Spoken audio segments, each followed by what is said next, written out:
ताप ताप एक सापेक्षिक राशि होती है। ताप उष्णता व शीतलता का परिचायक है। ऊष्मा का प्रवाह सदैव उच्च ताप वाली वस्तु से निम्न ताप वाली वस्तु की ओर होता है। वस्तुओं का ताप ज्ञात करने के लिए जिस उपकरण का उपयोग किया जाता है उसे थर्मामीटर तापमापी कहते हैं। डॉक्टरी तापमापी, प्रयोगशाला तापमापी, गैस तापमापी, अल्कोहल तापमापी, अंकीय तापमापी आदि है। यहाँ से डॉक्टरी तापमापी हमारे शरीर का तापमान ज्ञात करने के लिए जिस तापमापी का उपयोग किया जाता है उसे डॉक्टरी तापमापी कहते हैं। इसमें सेल्सियस या फ़ारेनहाइट दोनों पैमाने अंकित होते हैं।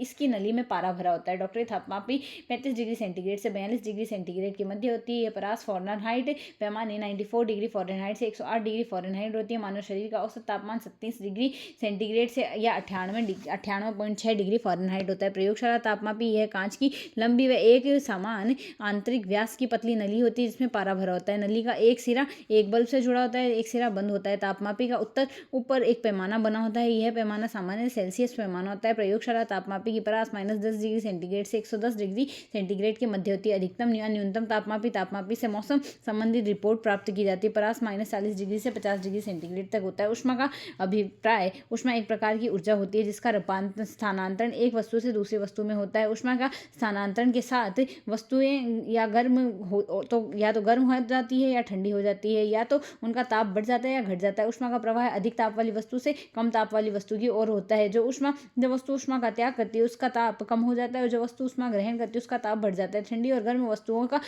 ऊष्मा का आदान प्रदान तब होता रहेगा जब तक कि उन दोनों वस्तुओं में ताप समान नहीं हो जाए। चालन विधि, इस विधि में ठोस वस्तुओं का ऊष्मा का संचरण होता है। इस विधि के कण एक स्थान से दूसरे स्थान पर नहीं करते हैं, बल्कि कणों में कंपन के कारण ऊष्मा का संचरण होता है। यह संचरण सबसे धीमी प्रक्रिया होती है। ऊष्मा संचरण चालन विधि द्वारा होता है। चम्मच के एक सिरे पर गर्म करने पर कणों में कंपन द्वारा ऊष्मा ठंडे सिरे पर स्थानांतरित हो जाती है। ऊष्मा संचरण की इस विधि को चालन कहते हैं। संवहन द्वारा ऊष्मा का संचरण, द्रव के अणु स्वयं चल कर एक स्थान से दूसरे स्थान तक ऊष्मा का संचरण करते हैं। ऊष्मा के स्थानांतरण की इस विधि को ऊष्मा का संवहन कहते हैं। इस विधि द्वारा द्रव या गैसों का ऊष्मा संचरण होता है। वायु में भी ऊष्मा का संवहन होता है। वायु के अणु ऊष्मा लेकर हल्के कम घनत्व के हो जाते हैं, वे नीचे से ऊपर की ओर जाते हैं। यह विधि चालन की सबसे तेज व विधिकरण विधि धीमी होती है। यहाँ से स्वातन या रोशनदान गर्म तथा कम घनत्व वाली वायु ऊपर उठकर छत के पास बने रोशनदान संवहन के बाहर निकल जाती है और खिड़कियों और दरवाजों से स्वच्छ वायु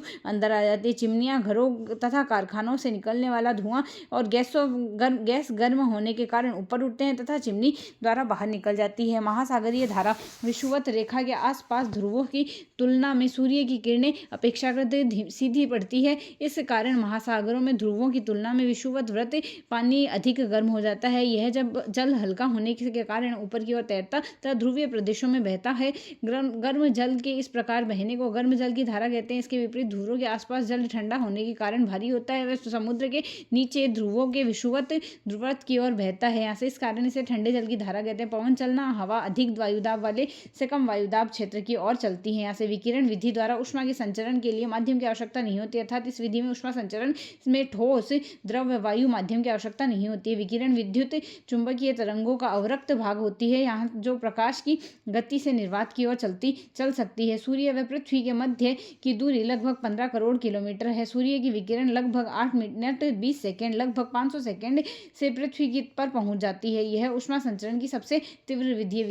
विकिरण से सबसे ज्यादा होती है, फिर संवहन, फिर चालन है। यहाँ से हीटर या अंगीठी में ऊष्मा विकिरण द्वारा ही प्राप्त की होती है। भट्टी, चूल्हे, मोमबत्ती आदि से विकिरण निकलती है। जब वस्तु पर ऊष्मीय विकिरण गिरती है तो निम्न क्रियाएं होती है। इससे या तो परावर्तन होता है, वह आपतित होने पर विकिरण ऊष्मा ऊर्जा के कुछ भाग का वस्तु द्वारा परावर्तन हो जाता है। चमकीली वस्तु अधिक परावर्तक होती है, जैसे धातुएं। यहाँ से अवशोषण, वस्तु पर आपतित होने वाली विकिरण के कुछ भाग अवशोषण में ले लिया जाता है, फलस्वरूप वस्तु गर्म हो जाती है, उसका ताप बढ़ जाता है। सफेद या हल्के रंग की वस्तुओं की तुलना में काले व गहरे रंग की वस्तुओं में विकिरण अधिक अवशोषित होती है। पारगमन, जब वह विकिरण किसी पारदर्शी वस्तु पर गिरती है तो अवशोषण व परावर्तन के साथ उसका पारगमन हो जाता है। वे पदार्थ जो ऊष्मा का चालन आसानी से करते हैं उन्हें ऊष्मा के चालक पदार्थ कहते हैं, जैसे AgCu, Au, Al आदि धातुएं हैं। वे वस्तु जिसमें ऊष्मा का चालन नहीं होता ऊष्मारोधी ऊष्मा के कुचालक पदार्थ कहलाते हैं। लकड़ी, प्लास्टिक, एबोनाइट, ऊनी कपड़ा व रबड़ आदि है। घरों में बर्तन धातुएं के बने होते हैं क्योंकि धातुएं ऊष्मा की अच्छी चालक होती है। घरों में बर्तनों के हैंडल बेकेलाइट या लकड़ी के बनाए जाते हैं क्योंकि ऊष्मारोधी पदार्थ होते हैं। गर्मी के दिनों में फर्श गर्म होने से बचाने के लिए कालीन या कारपेट बिछाए जाते हैं। सर्दी में ऊनी वस्त्र व स्वेटर पहने जाते हैं क्योंकि ऊष्मा के कुचालक होते हैं। यहाँ से ऊष्मा के कुचालक होते हैं। यहाँ पर अगर देखें हिम बिंदु यहाँ से 0 डिग्री सेंटीग्रेड व भाप बिंदु 100 डिग्री सेंटीग्रेड होता है।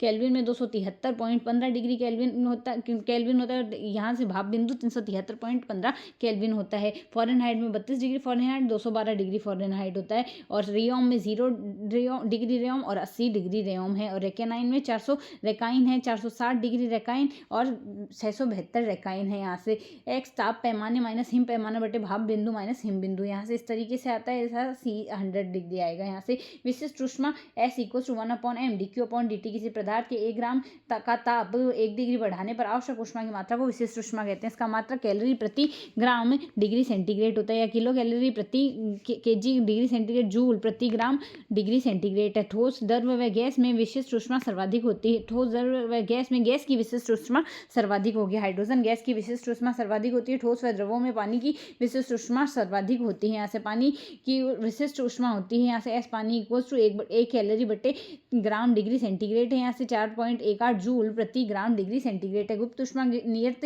ताप पर पदार्थ की अवस्था में परिवर्तन आवश्यक ऊष्मा की मात्रा को गुप्त ऊष्मा कहते हैं। Q = ml, जहाँ L गुप्त ऊष्मा, m द्रव्यमान होता है।